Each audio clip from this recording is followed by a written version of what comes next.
There's a story about Carl Jung that most people don't know. As a child, he spent hours alone by the lake near his home in Switzerland, talking to stones. Not because he was strange, but because the stones understood his silence better than people understood his words. He created secret rituals, built miniature worlds, and lived largely in his imagination. The other children thought him odd. His parents worried. But Jung was learning to be alone with the depths. Loneliness does not come from having no people around you, but from being unable to communicate the things that seem important to you. This insight cuts to the heart of something millions experience but rarely understand. It's not that you lack social skills or that you're fundamentally broken. You carry a depth that frightens most people away. You speak a language that requires others to feel, not just hear. And in a world that prefers surfaces to depths, this makes you seem foreign. There's a particular kind of silence that follows you everywhere. Not the peaceful kind that comes with solitude, but the heavy kind that settles when you realize your phone hasn't buzzed with a genuine message in weeks. The silence of walking through crowded spaces, feeling completely invisible. Of having thoughts you want to share, but no one to share them with. Of celebrating small victories alone and carrying disappointments in isolation. You might have convinced yourself that you prefer it this way, that you've chosen solitude over the messiness of human connection. But late at night, when the defenses come down, a different truth whispers. You're not antisocial. You're not damaged beyond repair. You're something Jung spent his lifetime understanding. Your friendlessness follows an archetypal pattern as old as human consciousness itself. You're living a story lived 1,000 times before by seekers and mystics across all cultures. The hermit, the exile, the one who walks the forest alone while others gather in the village. This isn't random, and it isn't punishment. In Jung's framework, this isolation is initiation.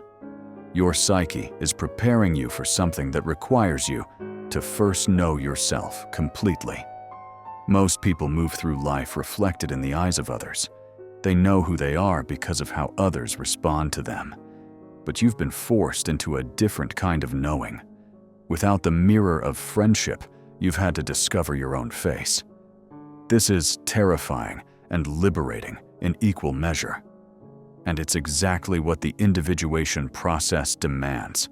This isn't about becoming more likable or mastering small talk. This isn't about fixing what's wrong with you so you can finally have friends. This is about understanding the psychological architecture beneath your isolation and recognizing the gold hidden in your loneliness, the psychological treasure that only solitude can create. In Jungian psychology, the persona is the mask we wear to interface with the social world. It's the version of yourself you present in public, the role you play to smooth social interaction. Most people develop a functional persona without thinking about it. They learn what to reveal and what to conceal. But for people without friends, something has gone wrong with this natural process. Some of you are too raw, too authentic, too intense. You bring your whole self to every interaction, including the parts that make people uncomfortable. You share deep truths when others expect small talk.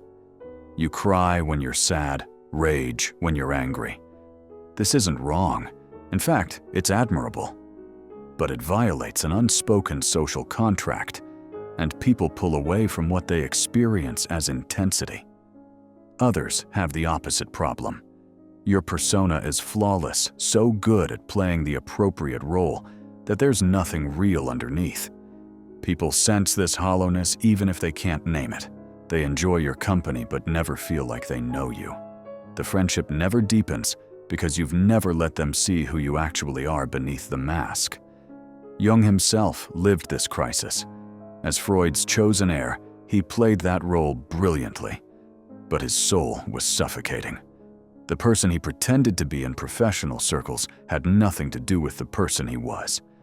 In his secret notebooks, where he recorded visions and dialogues with figures from his unconscious. When he finally broke with Freud and dropped the mask, he lost almost all his colleagues. He chose authenticity over belonging, and it nearly destroyed him. But it also freed him to do his greatest work. Your soul may be doing the same thing, refusing to betray itself for social acceptance. This feels like failure, but it might actually be integrity. Now let me introduce the shadow. In Jungian thought, the shadow contains everything about yourself that you've rejected or denied. All the parts that don't fit your self-image live here, and you may be unconsciously projecting your shadow onto others. Before anyone has a chance to reject you, you see rejection in their neutral faces. Before anyone can judge you, you perceive judgment in their casual questions.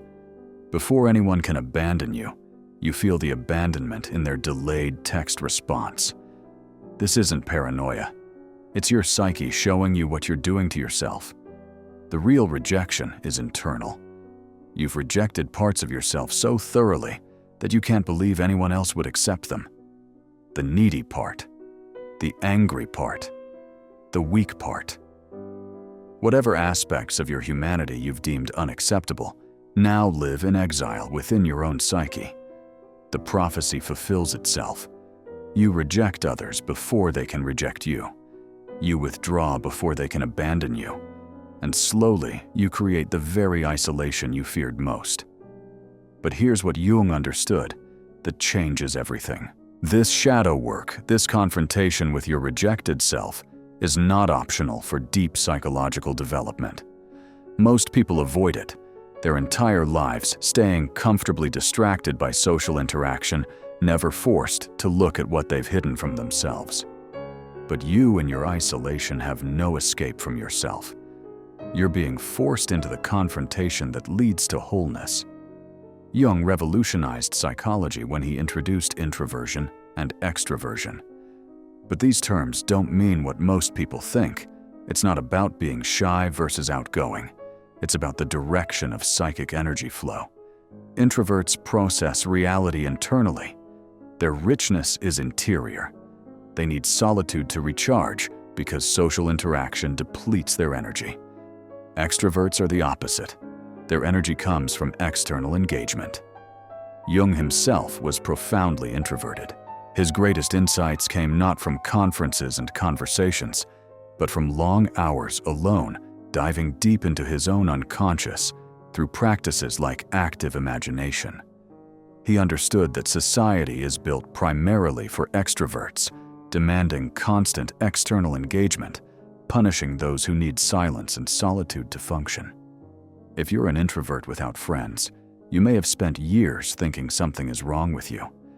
You've exhausted yourself trying to be extrovert in an extroverted world.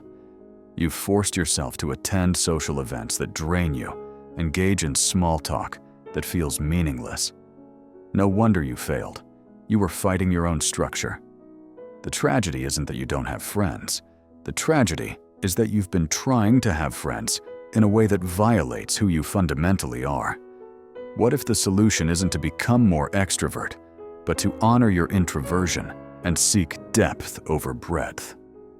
One meaningful connection might be enough. You don't need dozens of friends. You need one person who can meet you in the depths. But there's something even more profound happening. Jung discovered the collective unconscious, a layer of psyche deeper than personal experience. This is where the archetypes live, universal patterns and images shared by all humanity. And sometimes, friendlessness is the psyche responding to a call from these depths. Throughout mythology and spiritual tradition, the transformative journey always begins with separation. The hero must leave the ordinary world. Buddha left his palace. Christ went into the desert for 40 days. Odin hung himself on the world tree alone and suffering to gain wisdom. Every initiation requires a period of isolation. What if your friendlessness isn't random circumstance? What if it's an archetypal pattern unfolding in your life? What if you can't hear the call of your deeper self in the noise of constant social engagement? the individuation process. Jung's term for becoming who you truly are often requires periods of profound solitude, not forever, but for now, for this chapter of your development. You're not broken, you're breaking open. There's a difference. Jung understood that our psychology is structured by complexes, autonomous clusters of emotions and memories organized around a central theme. When you experience something traumatic or deeply meaningful, it doesn't just become a memory. It becomes a complex with its own energy, its own agenda. Early rejection creates what we might call an abandonment complex. Maybe it started with playground exclusion, an emotionally absent parent, or a friendship that ended in betrayal. Whatever the origin, that experience didn't just hurt. It created a structure within your psyche. This complex now operates like a separate personality with one primary goal: protect you from ever experiencing that pain again. So it sabotages connection before connection can hurt you. It interprets neutral interactions as dangerous. It keeps you vigilant, suspicious, defended. This isn't you being difficult. This is an autonomous part of your psyche doing what it was designed to do. Jung himself carried complexes from his childhood. His mother would periodically disappear into what he later understood as dissociative episodes, leaving young Carl terrified and confused. His father, a Swiss Reformed pastor, suffered from depression and doubt, creating an atmosphere of unspoken melancholy. These experiences created complexes that affected Jung's relationships throughout his life, particularly with women and authority figures. The revelation that changed everything for Jung and can change everything for you is this: your friendlessness isn't you. It's a complex protecting the wounded child within. Once you understand this, you can begin to separate from it. You can dialogue with it, thank it for trying to protect you, while explaining that the danger has passed. The child needed that protection. The adult no longer does. There's another pattern Jung identified: the inflation-deflation cycle. Inflation sounds like I'm too deep for ordinary friendship. I'm too intelligent, too aware for shallow connections. I see through the fakeness of social interaction. I'm beyond needing people. This feels like strength, but it's the ego's defense mechanism identifying with the self, the archetype of wholeness, prematurely to avoid feeling human vulnerability. But inflation can't be sustained. Eventually, it collapses into deflation. Now the story reverses. I'm fundamentally flawed. I'm broken beyond repair. I'm unlovable at my core. Everyone sees through me and finds me wanting. I'll always be alone because something essential is missing. This is the ego collapsing into worthlessness. And it's just as much a defense as inflation. Both positions avoid the real work, which is integration. The truth is, neither that you're too good for friendship, nor too damaged for it. You're a human being with wounds and gifts, shadows and lights engaged in the difficult process of becoming whole. People without friends often oscillate between these poles. Some days you feel spiritually superior to the shallow masses. Other days, you feel like the most defective person alive. Neither story is true. Both protect you from the vulnerability of actual connection. Now let's talk about the anima and animus. In every man lives a feminine component called the anima. In every woman lives a masculine component called the animus. These are not literal gender qualities, but archetypal energies. The anima represents feeling relatedness, receptivity. The animus represents thinking, action, assertion. When these remain unconscious, we project them onto others. We seek the perfect friend who embodies our missing half. Or we repulse people because our unintegrated anima or animus creates hostile, contaminated energy in our relationships. The lonely man who has rejected his own sensitivity, who considers feelings weak and connection unnecessary, often has an undeveloped anima. He's at war with his own capacity for relatedness. This war manifests as an inability to connect genuinely with others. He wants friendship, but can't access the vulnerable receptive energy that friendship requires. The isolated woman who has denied her own power, who makes herself small and accommodating to the point of self-erasure, often has an undeveloped animus. She's afraid of her own strength. She gives away her authority in every interaction, becoming whoever she thinks others want her to be. No real friendship can form, because there's no authentic self to befriend. Jung's insight: you must befriend your inner opposite before you can truly befriend outer others. The work isn't out there. It's in here. Throughout your isolation, something remarkable has been happening. You've been developing an intense internal dialogue. Without external conversation, your internal conversation has become vivid, complex, layered. You replay interactions endlessly. You rehearse conversations that may never happen. You create elaborate scenarios in your imagination. Most people would call this overthinking rumination, something to be fixed. But Jung saw it differently. He called his version of this practice active imagination, and he considered it one of the most powerful psychological tools available. The figures in your imagination, the voices you hear, the dialogues you have, these aren't just you talking to yourself. They're autonomous aspects of the collective unconscious seeking expression. Your solitude has trained you in something profound. You've learned to listen to the psyche. While others have been having drinks with their egos, you've been having tea with your soul. This is not a consolation prize. This is preparation for a completely different kind of relationship, one grounded in psychological reality rather than social performance. Finally, let me introduce Jung's most sophisticated concept, the transcendent function. This is the psyche's ability to create something entirely new from opposing tensions. Most people think in either-or terms. Either I'm alone or I'm connected. Either I protect myself or I'm vulnerable. But the transcendent function operates through both and. It holds the tension between opposites until something new emerges. Your isolation has created one pole-deep inner work, profound self-knowledge, developed capacity for solitude. Connection would create another pole external validation, shared experience, the joy of being known by another. Most people collapse into one pole or the other. They're either isolated or constantly connected. But the transcendent function creates a third possibility: authentic relationship grounded in self-knowledge. This is different from both lonely isolation and superficial connection. It's something entirely new.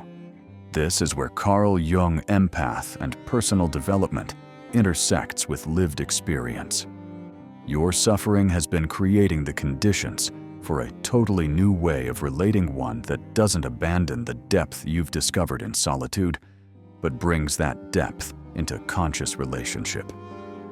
Now we move from understanding to action. Everything Jung discovered about the psyche, he discovered through practice. He didn't just theorize about the shadow, he confronted his own. He didn't just write about active imagination. He did it sometimes for hours each day.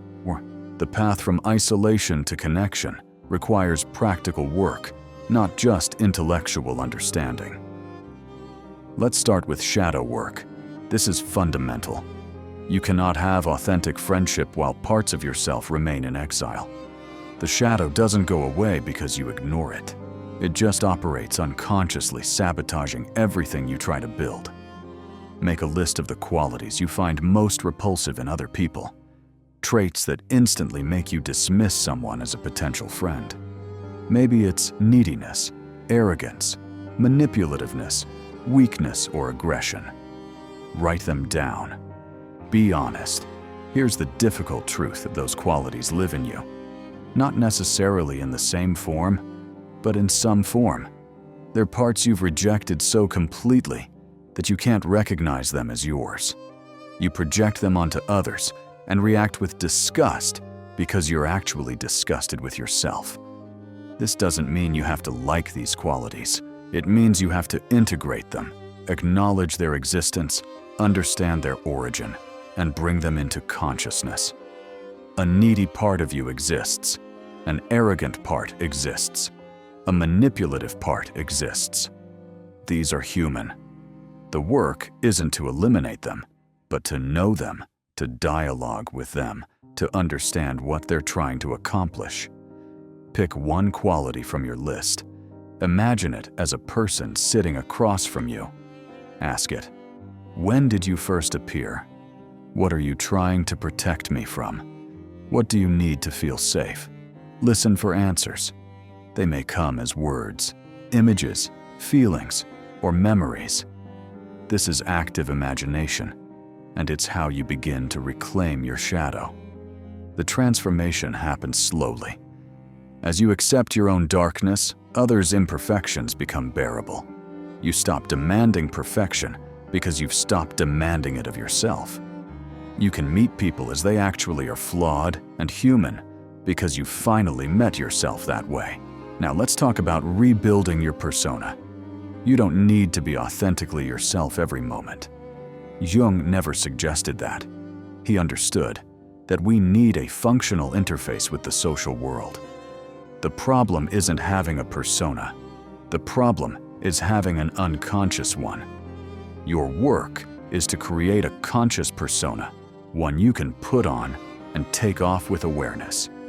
Think of it as a translator between your inner world and the outer world. It's not a lie, it's a tool. Where is your persona too rigid? Where have you calcified into a role that no longer serves you? Maybe you're always the listener, never the speaker. Always strong, never vulnerable. Always funny, never serious. These rigid personas prevent depth because they don't allow for the full range of human expression. Where is your persona too absent? Where do you bring your whole unfiltered self in ways that overwhelm or confuse others? Maybe you share deep personal trauma with casual acquaintances. Maybe you speak every critical thought that crosses your mind. Maybe you have no filter between inner experience and outer expression. The practice is simple, but not easy. Start with micro-interactions. Go to a coffee shop and smile at the barista while making eye contact. This is persona work, practicing embodied warmth. Share one small truth with someone, something that's real, but not overwhelming. Practice measured vulnerability. Say no to something you'd normally agree to. Practice having boundaries. The goal isn't to become fake. The goal is to become flexible, to develop conscious control over what you reveal and when. Jung's psychological types offer crucial insight. If you're an introvert, stop trying to be the life of the party. It will never work because it violates your fundamental nature. Instead, honor your need for depth over breadth. Seek one meaningful connection rather than many casual ones. Other introverts are hiding in the same places. Your bookstores, libraries, coffee shops with books, online forums for niche interests. Don't make the mistake of thinking all gatherings are the same. A loud party of 50 people will deplete you. A dinner party with 3 thoughtful people might energize you. Choose your social environments based on your psychological type, not on what society says you should enjoy. If you are an extrovert who has become isolated, your wound might be different. Perhaps betrayal or trauma shut down your natural orientation toward others. You need external engagement to process reality, but you've learned to fear it. Your work is different. Practice small group engagement. Your energy comes from others, so give yourself permission to need that. Don't mistake the temporary safety of isolation for your authentic need. Now we come to perhaps the most important work confronting the inner child complex. Remember, this is the autonomous cluster of emotions organized around early rejection or abandonment. It's the part of you that expects to be hurt, that learned connection equals pain. You can't reason with this part. It doesn't respond to logic. It needs something else reparenting. You must become the good parent to your own inner child. Close your eyes and imagine yourself at the age when the wound first occurred. Maybe you're 8, standing alone on the playground. Maybe you're 12, betrayed by your first close friend. Maybe you're 5, watching a parent leave without explanation. See this child clearly. Now, as your adult self approach this child, what does this younger version need to hear? What promise can you make? Maybe I won't abandon you for friendship. I'll bring you with me. Or I see how much you hurt and it makes sense. Or, you're not too much. You're not broken. You're just young and scared. Stay with this practice until you feel something shift. The inner child needs to know that the adult can handle what the child couldn't, that you won't sacrifice yourself for connection, that you won't repeat the pattern that created the wound in the first place. Stop looking for others to heal your childhood wounds. They can't and shouldn't. You must become your own good parent first. Only then can you approach friendship as an adult, rather than a wounded child seeking rescue. Finally, let's talk about individuation through relationship. Jung's entire psychology pointed toward becoming who you truly are. But here's the paradox. Individuation doesn't happen in isolation alone. It requires the friction, the mirror, the challenge of relationship. Your solitude has prepared you. You've developed self-knowledge, depth, inner resources. But relationship completes the process. Every interaction becomes a mirror, showing you what's still unconscious. Every conflict becomes an opportunity to see your shadow. Every moment of connection becomes practice in staying grounded in yourself while opening to another. This is where the concept of Carl Jung empath and personal development becomes lived reality. You're not looking for friends to fill your emptiness. You're looking for conscious witnesses to your individuation. This changes everything about how you approach connection. You're not desperate. You're discerning. You're not seeking completion. You're seeking companionship for the journey. Real friendship from this perspective isn't about two people becoming enmeshed. It's about two people committed to their own individuation, supporting each other in that process. Friends who can handle your depth because they have their own. Friends who don't need you to be different than you are because they're comfortable with their own complexity. This is rare, but it's what you're actually seeking. And now you have the framework to recognize it when it appears. So who are you now after this journey through Jung's wisdom? Not someone who has no friends. That's not an identity. That's a circumstance. You're someone who is becoming someone engaged in the profound work of individuation. Your isolation wasn't wasted time. It was initiation. Everything you learned in solitude becomes a gift when you're ready to connect. Your depth becomes the foundation for meaningful conversation. Your observational skills help you see others clearly, rather than projecting onto them.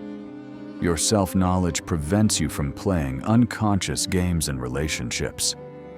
Most importantly, your authenticity attracts other authentic people. You're done with performance. You're done with pretending. When you show up as who you actually are, you give others permission to do the same. The question has shifted. You're no longer asking, "Why don't I have friends?" You're asking, "What kind of connections serve my individuation?" This is a completely different orientation. It's discerning, not desperate. You don't need dozens of friends. You need one or two people who can meet you in the depths. Let me paint a picture of what's possible now. Friendship that doesn't require you to betray yourself. Connection that deepens you rather than depletes you. Solitude that feels chosen rather than imposed. The ability to move between alone and together with consciousness, knowing each serves a purpose in your development. Jung's final gift to you is this: the individuated person can be alone without being lonely and connected without being lost. You carry your wholeness within you now. Others add to it, but they cannot complete it. Because you're already complete. This is the secret people spend lifetimes seeking. You found it the hard way through isolation that forced you to confront yourself. But you found it. And now everything is different. Your isolation was never punishment. It was preparation to meet others from a place of groundedness rather than need. You're not a project to fix. You're not broken. You're someone who has done profound psychological work that most people will never do. You've confronted your shadow. You've dialogued with your unconscious. You've learned to be alone with your depths. When the right person appears, and they will, you'll recognize them because they won't be frightened by your depth. They won't need you to be lighter, easier, more superficial. They'll meet you where you are because they've done their own work. They understand that Carl Jung empath and personal development isn't about becoming normal. It's about becoming whole. And here's what Jung knew that changes everything. Wholeness includes the wound. You don't heal from your isolation by pretending it didn't shape you. You heal by integrating it, by understanding what it taught you, by honoring what it developed in you. The capacity for solitude is a gift. The depth you've cultivated is a treasure. The self-knowledge you've earned is priceless. You're ready now. Not because you've fixed everything that was wrong, but because you've stopped believing something is fundamentally wrong. You've stopped trying to be someone else. You've accepted the totality of who you are, shadow and light, wounds and wisdom. Your journey continues. Individuation is lifelong, but you have the map now. You understand the psychological architecture beneath your experience. You know how to work with your shadow, your persona, your complexes. You know that your isolation served a purpose. Welcome to the invisible community of individuating souls. Those who choose the difficult path of consciousness over the easy path of conformity. You're not alone in this work, even when you're alone in physical reality. The right relationships will come when you're ready, not before. And readiness isn't about perfection. It's about consciousness. It's about knowing yourself well enough to meet another without losing yourself. It's about having done the work so that relationship becomes a choice rather than a compulsion. Trust the process Jung discovered and mapped. The psyche knows what it's doing. Your isolation prepared you for authentic connection. Now you bring both capacities forward, the ability to be alone and the ability to be together. Most people have only one or the other. You're developing both. This is the transformation. From someone who had no friends to someone who chooses, consciously, who and how to connect. From someone who felt broken to someone who recognizes their wholeness. From someone afraid of their depths to someone who has learned to dive deep and return with treasure. You are ready.